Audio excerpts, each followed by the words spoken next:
சமுதாயத்தை ஒரு ஒரு ஒரு கூட்டத்தார, ஒரு தேசத்தார, இவங்கெல்லாம் மோசம், இவங்கெல்லாம் நல்லவங்க அப்படின்னு பிரிக்கக்கூடாது.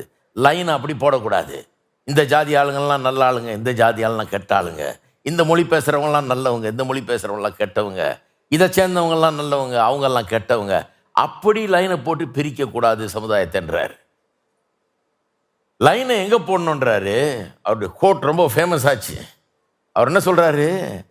லைனை எங்கே போடணும்னு சொல்லும்போது சொல்கிறாரு, அந்த கோட்டை அப்படியே கொடுக்குறேன் உங்களுக்கு இங்கிலீஷில், தமிழில் அர்த்தம் சொல்கிறேன். The line dividing good and evil cuts through the heart of every human being. நன்மை தீமை ரெண்டுத்தையும் பிரிக்கிற லைன் இந்த மொழி பேசுகிறவங்களாம் நல்லவங்க, இவங்க கெட்டவங்க, அப்படி இல்லை. லைன் அங்கே போடக்கூடாது.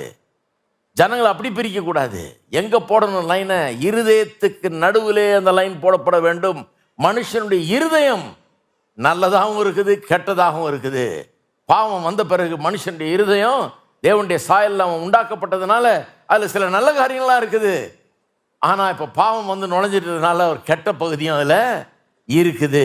இன்றைக்கு நடக்கிற சகல அக்கிரமங்கள், அநியாயங்கள், காரியங்கள் எல்லாத்துலேயும் இந்த ஜாதிகாரம் பண்ணிட்டாங்க, இந்த ஆளுங்க பண்ணிட்டாங்க, இவங்க பண்ணிட்டாங்க, அவங்க பண்ணிட்டாங்கன்றது உண்மை இல்லை. எல்லா மனுஷருக்குள்ளும் அந்த தீமையான காரியங்கள் உள்ள இருக்குது. பாவத்தின் மூலமாக எல்லா மனுஷருமே தீமையினால் நிறைந்து இருக்கிறார்கள் அப்படின்றார்.